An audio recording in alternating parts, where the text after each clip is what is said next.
Hello, everybody. Welcome to a new edition of Cerebral Movie Chat, where we chat about movies cerebrally. Okay. So I've been watching quite a bit of film these days. Some new, some not so new. And I'm weighing on whether or not I should talk about them or not. So I think I will mention maybe all of them and then talk about one in more detail. I just watched the limited, I think it was Netflix series, Wayward. Man, that was creepy shit. Okay? But also powerful and good and awesome, and wasn't afraid to tackle some really serious issues about who people are, who people claim to be, nature versus nurture, and whether or not those therapeutic boarding schools actually work. I don't think they really do. We don't actually really have them in Canada, so maybe we all dodged a bullet there because they seem to just be money machines for the people that own them. And then all these people who are barely better than the kids that they are incarcerating kind of abuse them. Kind of like the mental hospital model, too. The people that run it are just as messed up as the people who are there. And then some people who don't deserve to be there are there. And then some people who do deserve to be there aren't there. And you're like, wow, that's bad. The whole thing is seriously messed up. But it was chilling in a very big way. And it was creepy in a big way. But it was also such an amazing mystery. It's called Wayward. I try not to have too many spoilers. But yeah, it was just fascinating and weird. Very, very weird.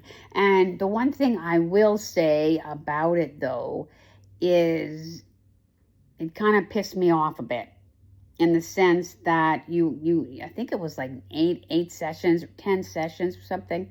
And, the mystery, like it was super mysterious. And it was really interesting for the first, I don't know, maybe 3/4 of the episodes. But then it just, a mystery, because I used to teach mystery writing. Did you know I used to teach mystery writing? I did a lot of things. I was good at it. So one of the things that they talk about in teaching mystery writing is you have to honor your audience, right? If you're going to have a mystery, you have to solve the mystery. Or, your audience isn't going to be very happy about it. If you don't solve the mystery, it can really backfire on you, which has happened to people. They didn't solve the mystery. They built the mystery up really well, and you're like, God, you're so like, what is happening, and why is this person, and then who is this person? And it was very topical. Like they had a woman, I think, who was kind of going to become a man, such as it is, but she wasn't. So, back in the day, we would call her a tomboy, right? She kind of dressed like a man. I did that too, and she was a cop in this place, Twin Pines, I think, and maybe she was transitioning to be trans and become a man, such as it is. So that was fascinating because it's the 90s back then, right? And so that was not something that was common. And then her weird girlfriend, wife-girlfriend thing, and just very strange things, him, her, and then this crazy woman who was basically this guru, cult leader, woman running the place. And you're like, and the whole town is kind of like that. You're like, what's going on? Why is it going on? And just so powerful for me. I seriously dodged a bullet there. I thought I belonged in those places, and I really didn't.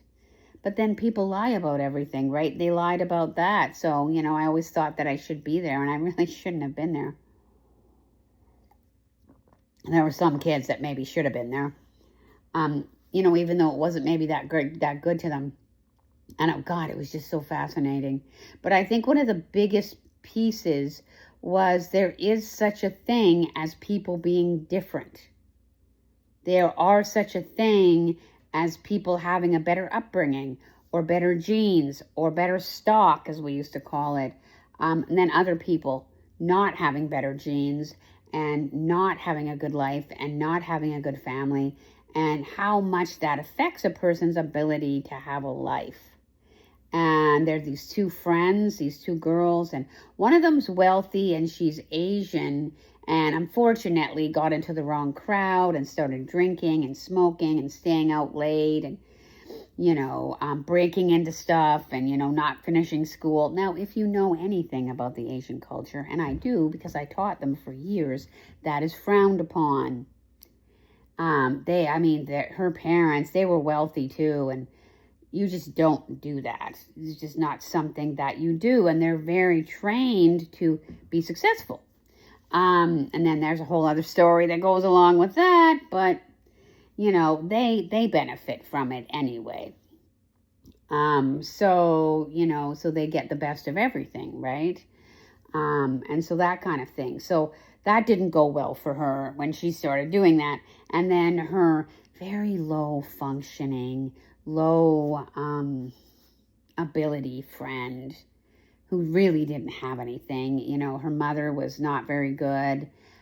She had a part to play in her sister's death, and they were very, very poor people, very low, not even very high IQ even, so they didn't have very much. And so you could see it, and yet weirdly enough, they were like best friends, even though the blonde girl was killing her, right? Because she had some kind of future. The blonde girl didn't, because she just wasn't very much. Like my sister.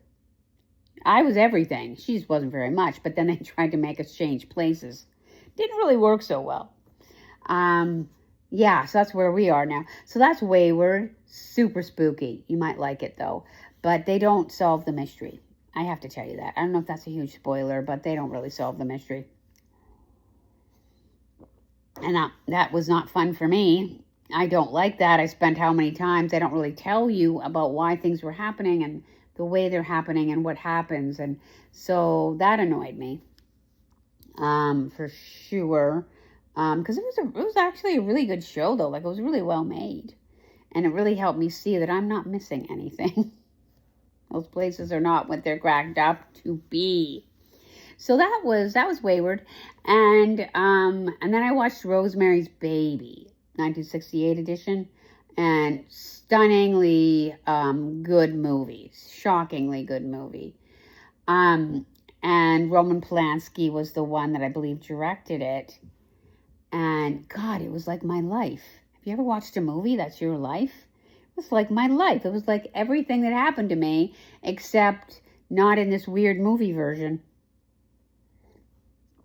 Maybe you know it, maybe you don't know it, but basically the premise is this beautiful, young, full of life, friendly, sweet girl is married to this idiot, low-life, boyfriend guy, or not boyfriend, well, he was her boyfriend, actor, meaning he doesn't work, and just selfish and terrible. And of course, it's the 60s, right? So men treated women any way they wanted, and women were basically supposed to just let them. It was awful. So she does, and it's this whole big story about how he basically uses her to get more cachet with his acting career. So his acting career really takes off when he basically, rents out her womb to Satan worshipers, and then doesn't tell her. So, and then all these people, because they live in this, I don't know if it's a brownstone, it's some famous building in New York. And gosh, it was such a New York vibe. It was very cool for that way. And she doesn't know what to do because these people keep telling her what to do and telling her what to take, like what vitamins to take and, what doctor she's allowed to go to. Because don't you know, the devil impregnated her. That really happened. It's like you saw it. It was not okay. Because they drug her and stuff, scary, scary stuff. And you might be saying, but how is that like you? Well, that's not, because I'm a Jesus person. I've been before I was born. So no, that didn't happen. But just the way people take your life over, like it belongs to them. The way they act like you don't mean anything. And you're just there for their purposes. And that was just so much of my life. The whole thing was my life. They told me what to do, where to go, what to eat, what to wear, what doctor to go to. And then they acted like I should be happy because they were stealing my life. It was frightening. And then they steal her baby, and she's not stupid, so she knows the baby's not dead. And then they act like, you'll look after the baby for us, won't you? And she doesn't know what to do because it's her baby, but it's also Satan's baby. So it looks like, it looks like that. It looks like a demon. Not that they tell you, but they don't show you, but they tell you. And so I thought, that poor girl, that was kind of exactly how I felt, in the sense of they would do these awful things to me and then tell me to be okay with it, to manage it. And that happened for decades. It's frightening, And then what led me from that is that Roman Polanski's wife, who was like 9 months pregnant, literally, like she's going to have the baby any day, is murdered by the Manson family in this absolutely gruesome, brutal way. So that kind of led me to that. And, why did these girls, who were upstanding girls, some of them, obviously some of them were runaways, some of them had bad relationships with their families, some of them didn't have families, so that happened too. And he brought them into, his cult, and terrifying stuff obviously happened to them because, man, they were brainwashed and, taught to do things that they would have never done, that they didn't want to do even. And I just watched a movie. God, you have to watch it. It was so good. It's a little violent. They don't really go into super detail about the murders, but a little bit. But mostly it's more of a psychological treatise on Manson's sort of crazy behavior and his, disturbing cult where, almost all women are basically being abused and treated badly, like he's his own personal harem, and the women just put up with it. It was the 60s though, and women were taught to do that, so you do see there's some nudity. You do see the stuff that he does to them, and they think that it's good because they think that it's like a counterculture thing. I think my phone just moved, because of course in the 60s there was hippies and flower children, free love and all of that, but it's not really what everybody said it was.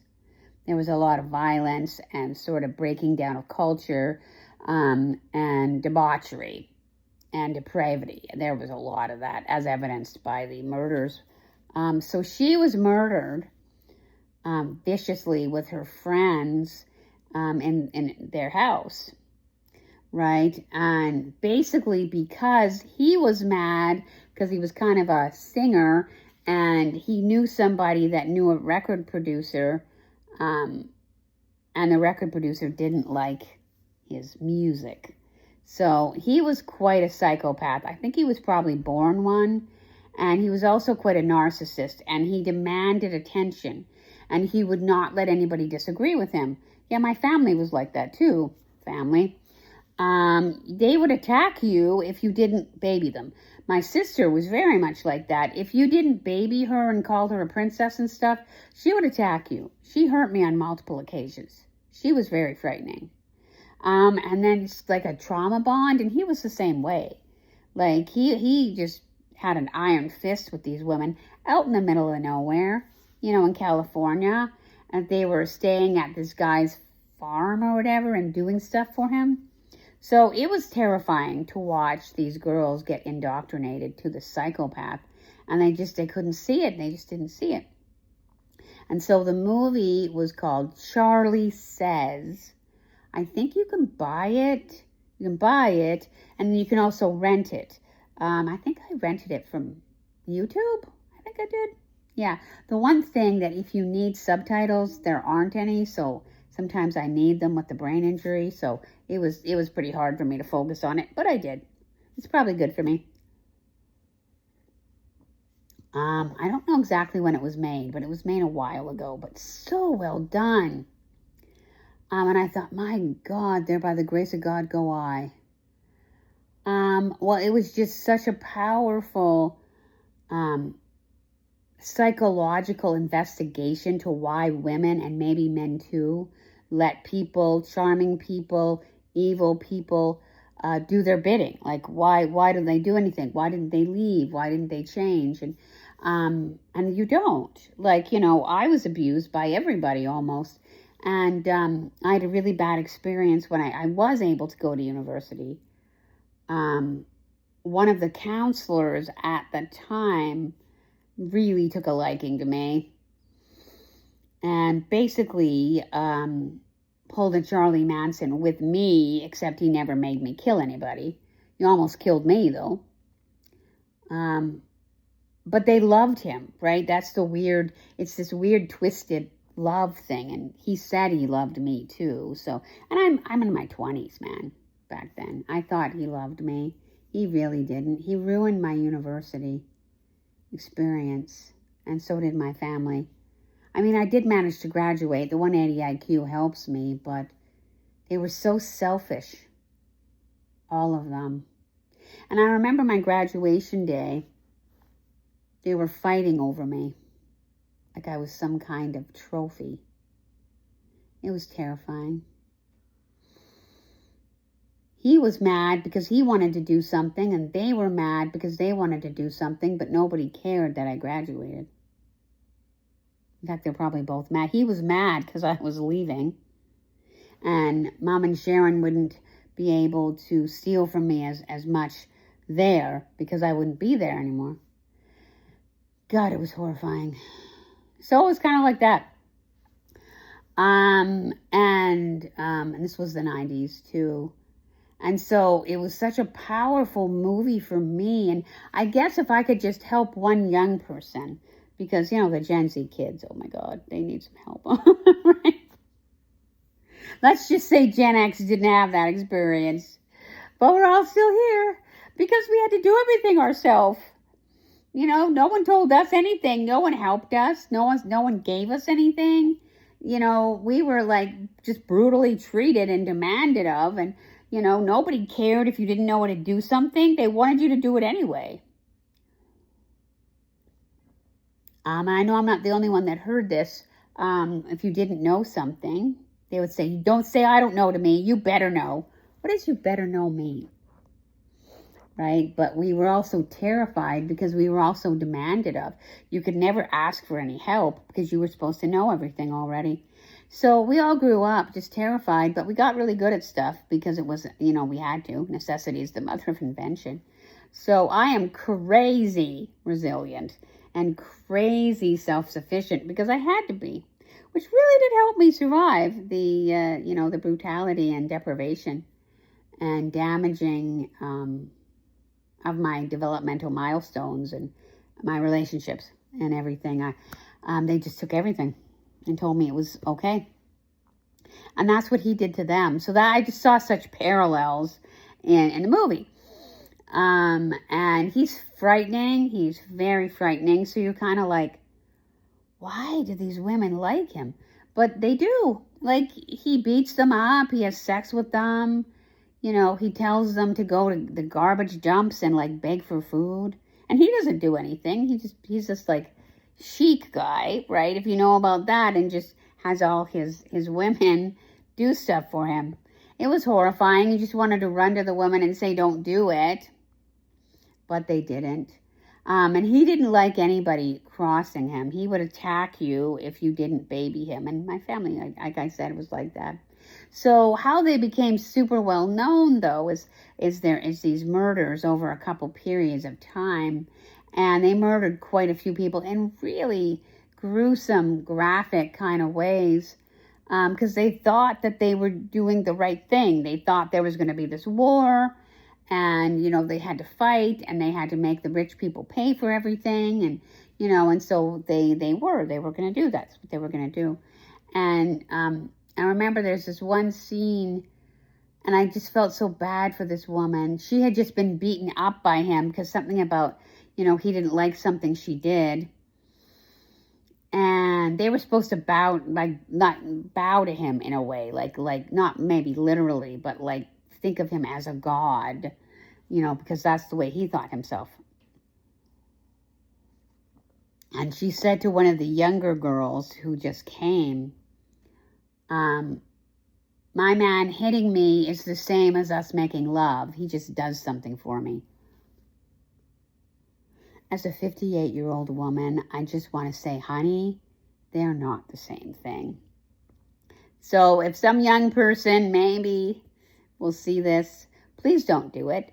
It isn't helpful. He doesn't love you, and he's using you. And I wish somebody had said that to me when I was in my 20s.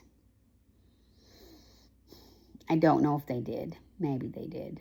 But like the girls, I believed in Rick so much. I believed in everything he said. He was such a con man. He was such a ne'er-do-well, but I didn't see it.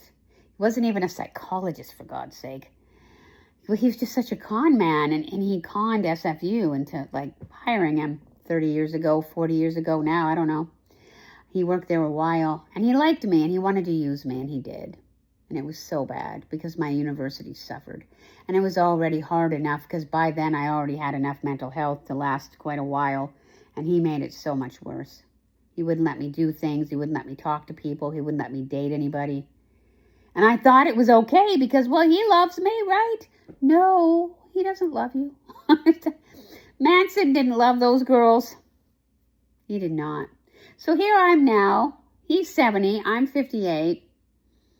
Never got married because I thought he loved me. And I thought for a long time that he was going to come. And I know I'm not the only one that thought that.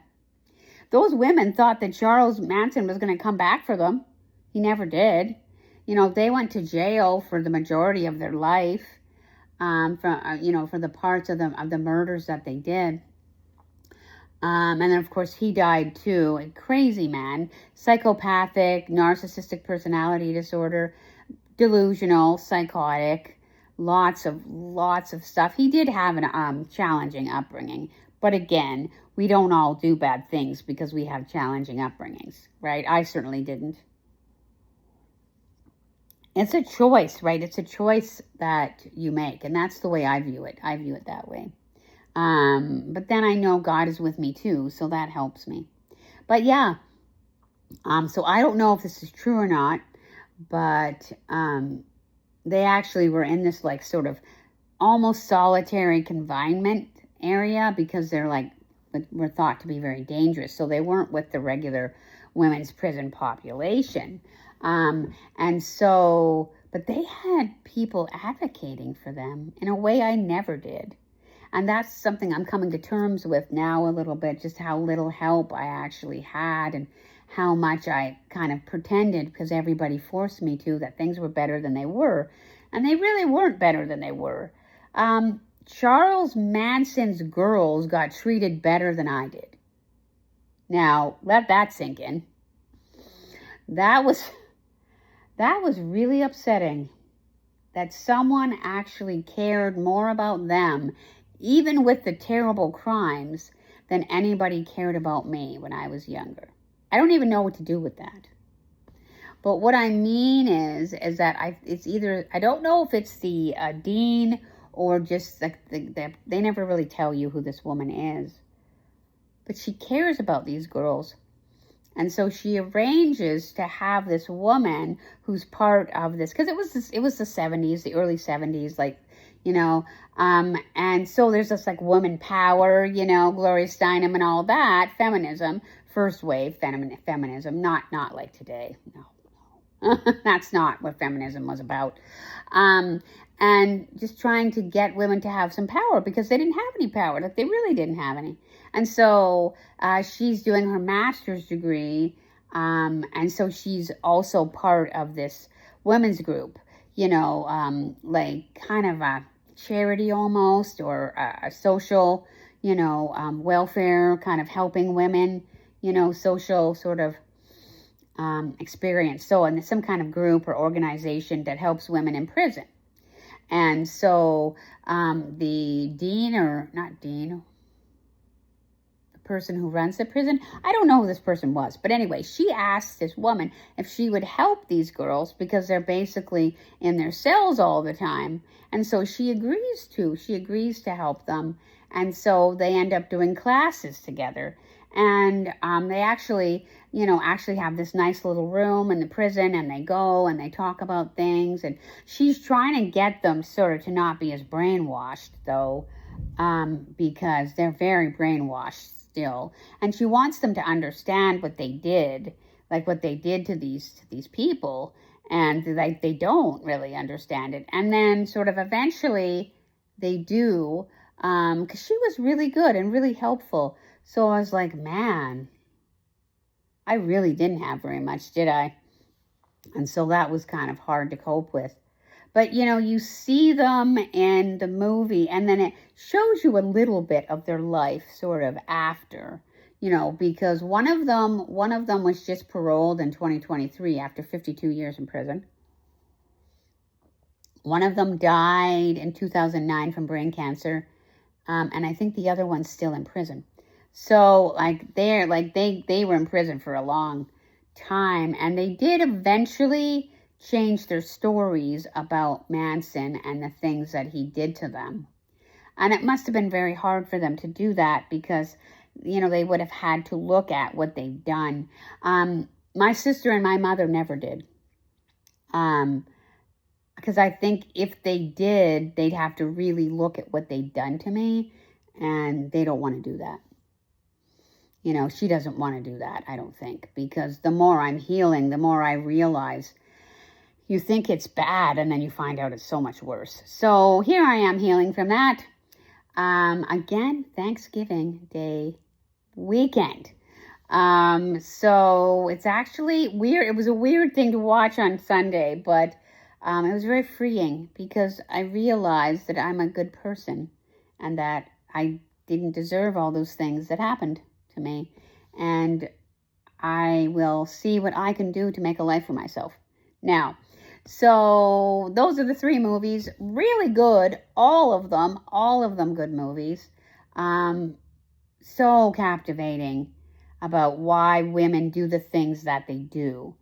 And I know, because I did a lot of them too. Not all of them, but you let people take your energy, you let people take your joy, you give people money, you give people your light. Stop doing that.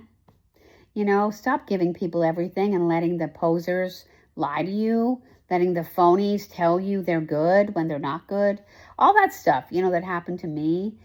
Going against what you know to be right because somebody else tells you to do it. No, who are these people? Why do they tell you things? So that's what I would say to the young generation. What do you want? What do you think? Please don't be like all of us Gen X people that are now trying to just manage because everybody hurt us so badly. We're kind of, lucky to be alive in some ways. Well, I am the girl who lived, right? So a bit of a unique Cerebral movie chat, but check those movies out. They're all pretty good. They're all pretty well done. So Wayward, I believe it's on Netflix, and Rosemary's Baby, I think I got on Paramount Plus, but maybe you can get it somewhere else. Not as scary a movie as you think. That one's, it's just really well done for what women had to endure in the 60s. It's so very different. And then, of course, the Manson story was so powerful, too, about what he made those women do and how people can be brainwashed. It's very psychological if you're into that sort of thing because you see how he brainwashes them and what a cult does. And so it's super valuable to see what a cult does so that you don't have to be injured by it, right? And so that's another reason why I wanted to make this movie, that we all think that we wouldn't be captive, that we would know better, that, a brainwashing, cult leader wouldn't get to you, but they do. They know what they're doing. Somebody who's super manipulative wouldn't steal all your money, but it does happen to people. It happened to me. Granted, I was born into it, so I didn't really have a chance. But I'm here now. Where are they? So right on. I say it's, God saved me. That's what I say. And I'm so glad that he did. But you got to ask yourself, what do I want? And really be mindful. I think especially nowadays, the way the world is, just be aware. So that's what I wanted to do. I wanted to help everybody. Hopefully good movies although kind of intense, powerful movies, you know, but very useful if you're trying to evolve and try to heal from stuff, because it's really useful to watch it happen to somebody else and you're like, oh my God, that was me. That was me.